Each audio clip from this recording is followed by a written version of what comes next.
first speaker would be Folake Shobamwo. She is a graduate of computer science from Lautech in Nigeria.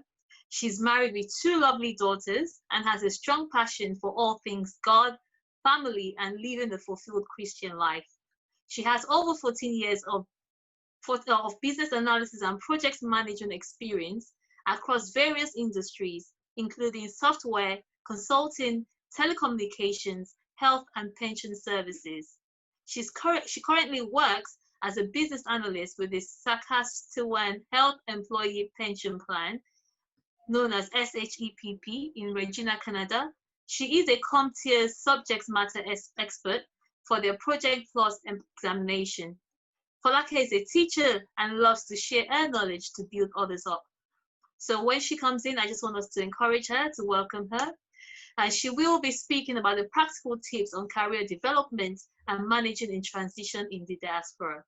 So we're going to welcome our first speaker. Over to you. Good morning, everyone, or good afternoon. So good evening, depending on wherever you're joining us from.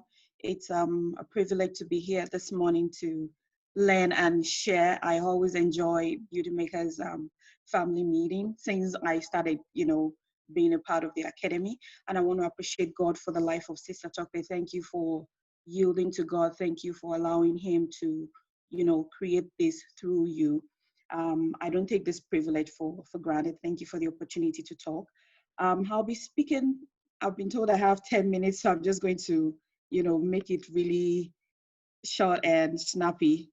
I've been told that I will be speaking on practical tips on career development. Now, a lot of us, when we start our careers, more often than not, your parents have spent a lot of money to send you to school, and, you just want to get the first thing that comes your way, just let the money just come, And so we just, take the very first thing that comes. I like the short discussion that we had on goal setting. Sister Tucker really hit the nail on the head. A lot of us probably went into our careers without putting any thought to it. We didn't, sit down to think about where does God want me to go. And that's where I'm starting here, that the first thing is you need to hone your career. It's your own. A lot of us feel the country is bad, my company is not good, my boss is not fair. And so we push that accountability to other people. But your career is your own. You're the one that needs to hone it. And in honing your career, you need to ask yourself that, where am I? I decided to use this Maslow's hierarchy because a lot of us, these are the things that determine the kind of job that we get. I remember the first job I get, they were offering me health insurance. I was like, no, I don't fall sick. Just give me the money. And but that was where I was as at that time, and that was what I need. So the first question you need to ask yourself is, where am I? Am I moving from one country to another? Am I, already where I want to be? I just want to move up. So those are some of the questions that the first thing that you need to ask yourself. Because if you don't know where you are, it's difficult to now plan where you need to go. And can I also just say that when we look at this, whatever level in our career or our journey that we don't conquer, we are also limiting our children, because what you don't conquer, more often than not, your children will start from there. A lot of us, our parents will probably, work 9 to 5. And so we also come in and start from that same point. But I had friends whose parents already, had companies of their own. And even if they didn't want to work with their parents could link them up with other people in the business. So if not for ourselves, but also for our children, we need to hone that journey, and we need to understand that it is progressive. Your career is not a destination. You can't say it's finished. As long as we're on this side of eternity, there's always something that we need to do. So that's the first thing you need to ask yourself. Where am I in my career journey? Am I at the point where I need a job, I don't have anything I'm doing? Or is it that I already have something and I am looking for the next level? And the next question is, where am I going? Thank God we've talked about goals already. You need to have a focus of where you're going. Maybe in 5 years' time, you want to be a manager, you want to be a senior manager, you want to be, a general manager. You need to know where you're going. I remember when I first got the first few years, I wasn't even particular about growth. For me, it was just anything that was paying, the highest, I was ready to just take. But if I had from the start had the goal of, okay, this is where I want my career to go, it will have influenced the kind of choice that I make. And I see a lot of people, especially when they move from Nigeria, they move to the UK, they move to the US, in order to settle down and just pay bills, you take survival jobs. And then you take jobs that are not even in line with your career goal. You're an IT person, you're doing healthcare. The only thing that will probably be transferable as a skill from that healthcare job that you're doing to IT might probably be just interpersonal skills, the fact that you're able to take care of people and communicate with them. So you need to think of where you're going so that even if you're doing something temporarily now, you still be sure that that thing will translate to something that you can use when you get back on your journey. So it's important to have a goal. And the next thing in honing your journey is, what do I need to get there? So I know where I'm going, I know where I am. What do I need? And a lot of people I notice, especially when you move from Nigeria to diaspora, it's not about the technical skills. A lot of us, more often than not, we're very good technically. We have degrees. We sometimes, our certification is as long as anything. But where a lot of people fall short is the soft skills. I remember when I came, and from the first 3 months, I would apply, even for something as simple as customer service. I would apply, I would go for interviews, and then they would tell me I won't hear anything back, or they'll tell me, oh, sorry, we've gone with another person. And I was wondering, I was asking my husband, I want to know these people that they're employing. What kind of English are they speaking? Or what is the typing speed? Because more often than not, it's about your typing skills, your communication skills, and all of that. But I had to take a step back and look inwards. A lot of us don't do that also. We always feel that the problem is outside. Sometimes it's not outside, it's us. I had to take that step back, and I started going for integration courses. Now, most countries will have those kind of courses where they tell you about the work culture of where you are. I was coming from Nigeria, where, especially if you're a manager or you're a boss, everybody, there's that culture of respect find its way, into the corporate environment. So you're used to people, calling you madam, calling you boss, everybody respecting you and all of that. But here, everybody, it's a level playing ground, whether you're the CEO or you're the coffee person in the kitchen. There is no respect or whatsoever the way we have it, back in Nigeria. So most people fall short on soft skills. And what are soft skills? They're personal qualities. More often than not, they're not even things that you really have to learn. Sometimes they are innate. They are things that you just do. Organization, for instance, you get to somebody's room and everything is organized. You get to another person's room and everything is scattered. It can be learned, but more often than not, it comes naturally to some people. And that's why they call them soft. It's not something that you have to learn or struggle to get. Communication, how do you talk to people? And when it comes to communication, it can be verbal, it can be written, and then there's also listening. Listening is part of communication. Being able to hear what people say and interpret what they have said to you. So they look at all of those things, and sometimes you find people that they just come and they are not interested in understanding the environment where they are.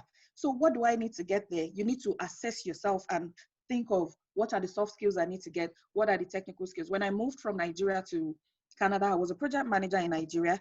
But when I got here, I understood that for them, a project manager is not easy for them to give to someone coming from another environment, because they are handing over millions of dollars to you. As a project manager, you're in charge of the budget and everything. So I found out that it was easier to come in as a business analyst, because then you still have, the support of other team members, as opposed to you being the lead. And in order to do that, I started looking at all the, job adverts for business analysts, and I find out CBAP is always required. That's Certified Business Analysis Professional, a certification. I didn't have it. So I had to study and get that certification. So sometimes you might need to get some skills. You might need to, upgrade yourself in one way or the other. That's another thing. A lot of people will just complain, oh, they just don't like Black people. It might not be, yes, I understand there is intrinsic bias, but make sure that you yourself have done your due diligence. So that's another thing. You might need to just get some certifications. Another thing is continuous learning. If you want to grow, if you want your career to move, you cannot stay at one point. And I see people do this a lot. You put it in your career that you're a continuous learner, and then they look at your resume. The only thing you have is your degree, which was 2 million years ago, and then you say you're a continuous learner. It doesn't show, it doesn't add up. There's no other record of any training or any other certification that you have had. That is very important because they don't want you to come and just, be a burden on other people. The world is changing at a very fast rate. They want to know that you are in tune with the times. They want to know that you're somebody that will add value when you come, not that it's what you learned when you were in university. That's it. That's all that you have. So you need to be someone who is continuously learning. And sometimes you just need support. You need mentorship. You need partnership. You need people to help you.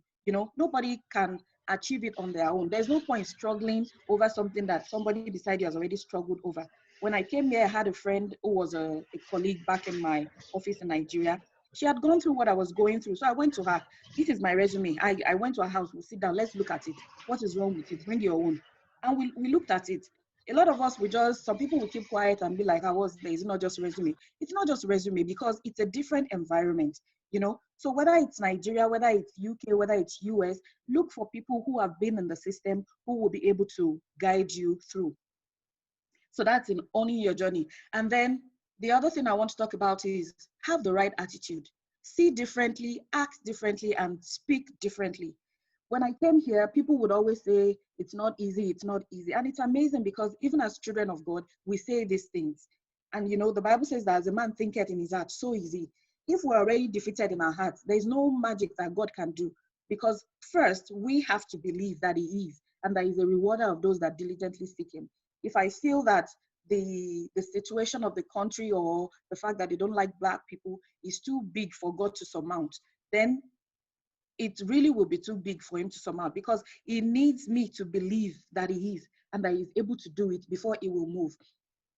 The job that I have currently, when I saw the job advert, it was too good to be true. It was just too good to be true. Everybody told me, for like, I don't even bother. I'm sure there's already one person inside that they want to give this job. They're just advertising it, just to fulfill all righteousness and all of that. And I said to myself, what's the worst that will happen? They'll tell me no. So even if they tell me no, yes, I'll take the no. At least I will have learned, how their interview process goes. I will have learned, one or two things. Maybe there's a new interview question that I've not heard before. So see differently from what people are saying. Don't see the way everybody say, oh, things are tough. It's not easy. It's difficult. And act differently also. Action speaks louder than words. A lot of us, we go and it's already even clear in the way we carry ourselves that we're not confident, we're not bold of even the things that we know. If there's even something you don't know, that's even okay. But even the things that we know, we're not able to communicate it with confidence, because once we see white people, we just feel, oh, these people, see differently. We are made in the image of God, and with God on our side, there is nothing that we cannot do. And speak differently. This is also something that, especially for people moving from Nigeria to diaspora, you have to be able to speak well. It gets to me when I see people and you just want to bring your accent and everything that you brought from Nigeria. It doesn't work that way. As it's difficult for you to adapt to the environment, it's difficult also for them to embrace us. So when we come and we just want to hold on to our nuances and everything the way we do it, it makes it difficult also for them to accept us.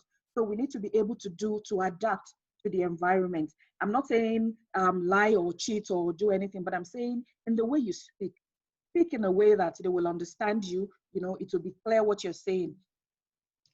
And lastly, this sort of ties into what Sister Tope has already said, so I won't spend a lot of time on this.